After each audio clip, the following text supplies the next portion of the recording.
네, 안녕하세요. 이번에는 이제 21강으로 입찰에서는 절대 안 되는 경매 물건이 있습니다. 그러니까 오늘 이 강좌에서 말씀드리는 물건은 우리 선생님들은 응찰하시면 된다, 안 된다, 안 된다. 그럼 이제 입찰에서 절대 안 되는 물건이 그 경매 물건이 뭐 문제가 있어서가 아니라 낙찰 받아도 매각 허가가 나지 않을 뿐더러 만약에 잔금을 납부했다 해도 이 종류의 경매 물건은 100% 소유권이 넘어가게 돼 있다. 대표적인 게 이제 뭐냐면 학교법인, 그죠? 학교법인 소유의 부동산은 응찰하시면 안 된다세요. 왜냐하면 만약에 학교법인 소유의 부동산을 낙찰을 받으면 이 물건에 나중에 이제 어떻게 하냐면 보세요. 낙찰 받으시잖아요. 그냥 편하게 낙찰이라고 하겠습니다. 낙찰, 그다음에 이제 매각허가, 그다음에 이제 잔금 납부를 하시면 이제 소유권 취득을 하잖아요. 경매가 일반적으로 잔금 납부를 이제 완료를 하면 소유권 취득이 됩니다 하는데, 이 학교법인의 물건은 어디서 이제 문제가 생기냐면 이 매각허가 내는 과정에서 꼭 기억을 하셔야 되죠. 이 학교법인 소유의 부동산이 경매됐을 때 매각허가 조건이 뭐가 있냐면 꼭 기억을 하셔야 돼요.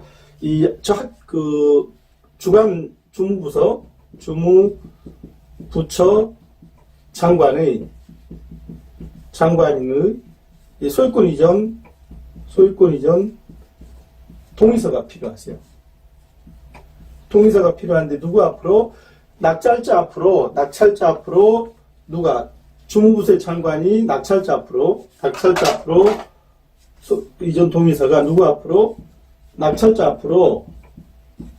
앞으로 소유권을 이전하는데 동의합니다라는 이 동의서가 필요하다 그 얘기세요. 이게 첨부가 되지 않으면 매각허가가 나지 않습니다. 매각허가가 나지 않고 설령 어떤 이유 때문에 매각허가가 났다 하더라도 나중에 잔금 납부가 완료된 다음에는 이 경매 진행상의 하자로 소유권이 잘못될 수 있다 그 얘기세요. 기본적으로 이 학교법인이나 지금 이제 하나 보는 학교법인 소유 부동산은 일단 매각 허가가 안 난다세요. 일단 그게 전제세요. 왜 안 나냐? 그럼 이제 요놈을 주무부처에, 여기 이제 학교법이니까 주무부처가 이제 뭐 우리 편하게 말씀드리면 뭐 교육부 정도 될 것 같습니다. 그렇죠? 교육부 장관이 낙찰자 앞으로 소유권 이전에 동의서를 써 주어야 이제 매각 허가가 나는데, 이게 날 리가 없다 하세요. 무슨 말이냐? 낙찰자 앞으로라고 돼 있잖아요. 그러면 이 신청을, 소유권 이전 동의서 이 신청자가 있어야 될 거 아닌가 봐요. 이 신청을 누가 하게 돼 있냐면, 이 학교법인의 법인 대표가 하게 돼 있어요. 그러니까 뭐 이사장 정도가 되겠죠. 학교니까, 학교법이니까. 생각해보세요. 경매당한 부동산의 이사장이 낙찰자가 뭐가 이쁘다고 이 신청서를 교육부에다가 제출을 하겠냐 얘기세요. 잘 들어보세요.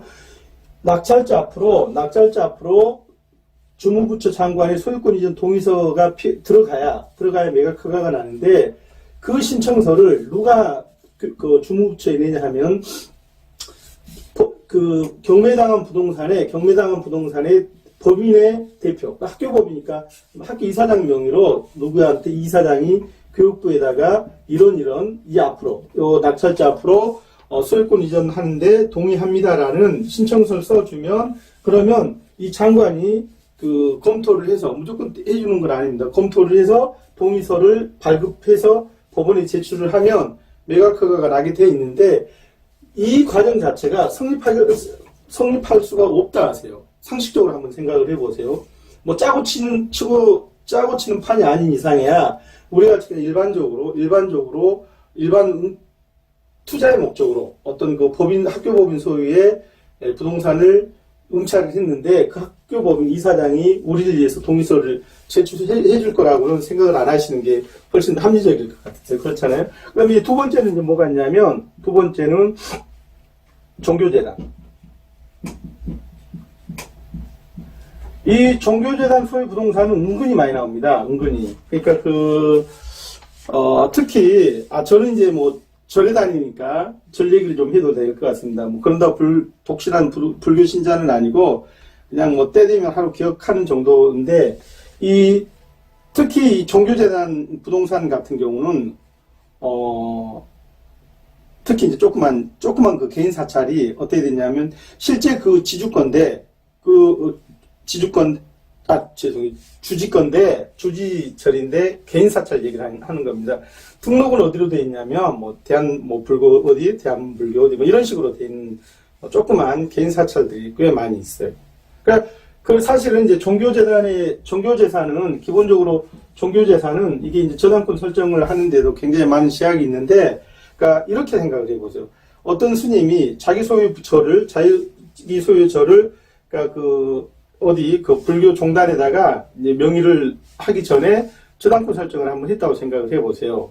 그렇죠. 그러고 난 다음에 이제 그 절을 이제 그 명의를 종교재단 앞으로 이제 이전했다. 그런데 이제 그 주지가 스님이 부채 채무를 이행을 안 하니까 이제 경매 들어갔다고 가정을 한번 해보세요. 그러면 이런 경우에 여기 이제 경매 나옵니다. 경매 나오는 데는 아무 문제가 없어요. 경매가 진행되는 경우는 아무 문제가 없고, 실제로 경매 물건을 조사하다 보면 이런 재산들이, 이런 물건들이 심심치 않게 나옵니다.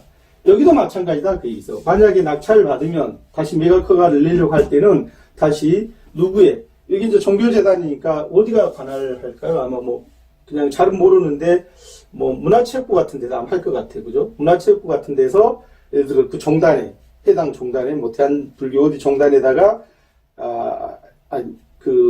종단의 이사장이라고 그러나요? 종단의 이사장이 신청서를 뭐 문체부라고 하겠습니다. 문체부에다가 낙찰자 앞으로 소유권을 이전해 주시길 바랍니다라는 그런 서류를 요 사이가 아시잖아요. 요 사이가 일주일인데, 낙찰 받고 나서 매각허가 날 때까지 요 사이가 일주일입니다. 일주일 동안에 해줄 지가 만무하다세요. 그렇죠? 이제 세 번째가 이제 뭐가 있냐면, 우리 선생님들도 이제 흔히 보게 되는 종중재산. 종중재산은 은근히 많이 나옵니다. 종중재산은 은근히 많이 나오는 게 뭐냐면, 예를 들어서 생각해보세요.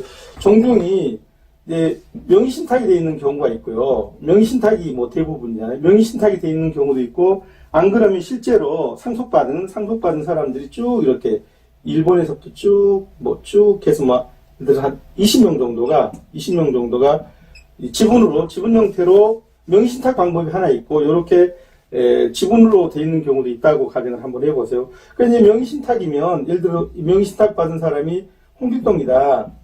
홍길동이라고 되어 있지만 실제는 요 아래는 그 종중원들이 모두의 재산이잖아요. 모두의 재산이세요. 그러면 이제 이 종중재산을 만약에 저당권을 설정을 하거나 하려면 이 사람들이 전체 동의를 받아야 되니까 쉽지는 않았는데, 어떻게 경매가 나올 수 있냐면, 이 홍길동이라는 사람이 제3자한테 뭐를 당할 수 있냐면 감당할 수 있잖아요. 물론 이 양반이 악의를 가지고서 종중 사람들 모르게 뭐 저당권 자기 명의로 돼 있으니까 저당권을 설정해서 돈을 빌려 쓸 수도 있지만, 그거는 이제 무효잖아요. 저당권 설정 자체가 무효입니다. 그렇게 되면. 그래서 무효에 기반해서 경매가 진행되면 경매 진행 자체도 문제가 되지만, 그렇지 않고 홍길동 씨가 선의의 사람인데 문중을 대신해서 그 이제 재산을 홍길동이 앞으로 이제 문중 구성원들이 홍길동이 앞으로 이렇게 이제 재산을 명의신탁을 해놓자. 명의신탁 요건 인정이 됩니다. 그랬는데 홍길동 씨가 이제 가압류를 맞아버렸다 가정을 한번 해보세요. 가정을 한번 해보면, 명의는 홍길동으로 되어 있지만 실제 이 재산은 누구 거냐면 종중원 전체의 재산이잖아요. 그러니까 요놈이 이제 경매가 넘어가면 이제 살펴보면 이 종중재산이 명의신탁되어 있는지는 처음 경매를 하시는 분들은 좀 알아내기가 어려우세요. 굉장히 이제 세심한 이제 배려가 필요한데, 그럼 만약에 이제 홍길동 씨 물건에 홍길동 씨 명의에 이제 명의신탁된 종중재산이 경매가 넘어가면, 그러면 어떻게 한다? 이 종중재산을 관할하고 있는, 여기도 어딜까요? 여기도 뭐 문체부인가? 그렇죠. 거기에 이제 저걸 받아야 될 가능성도 있다, 그 얘기세요. 이제 요렇게 학교법인, 종교재산, 종중재산이 경매가 나오면 이때는 뭐가 안 된다. 일단 매각허가서상에 그 소유권 낙찰받, 이 물건을 우리 선생님들이 예를 들어 김길동이라는 이제 일반 투자자가 낙찰을 받았습니다 하면, 이 종중재산에 낙찰받은 물건을 김길동한테 소유권 이전을 해도 하는데 동의합니다라는 동의서가 아까도 말씀드렸지만 요 일주일 사이에 경매부분에 들어가지 않으면 매각허가가 나지 않습니다. 그러니까 당초부터 입찰할 필요가 없다고 얘기했어요. 의외로 모르는 분이 많으세요. 그래서 여기 학교법인, 종교재산, 그 다음에 이제 종중재산 같은 경우는 응찰을 안 하시는 게 중요해요. 안 하셔야 되세요. 그 다음에 이제 또 어떨 수도 있냐면, 특히 이제 요중에 쭉 이렇게 지분으로, 한 20명 지분으로 돼 있는데, 만약에 이제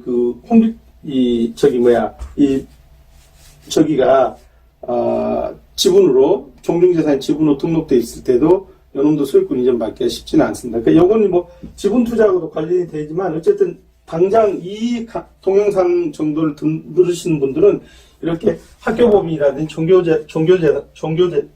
종교재산이라든지 종중의 부동산은 경매물건을 나오더라도 응찰하지 말으세요라는 말씀을 이제 드렸습니다. 그래서 이번에는 일단 기본적으로 응찰해서는 안 되는 물건을 잠시 살펴보았습니다. 감사합니다.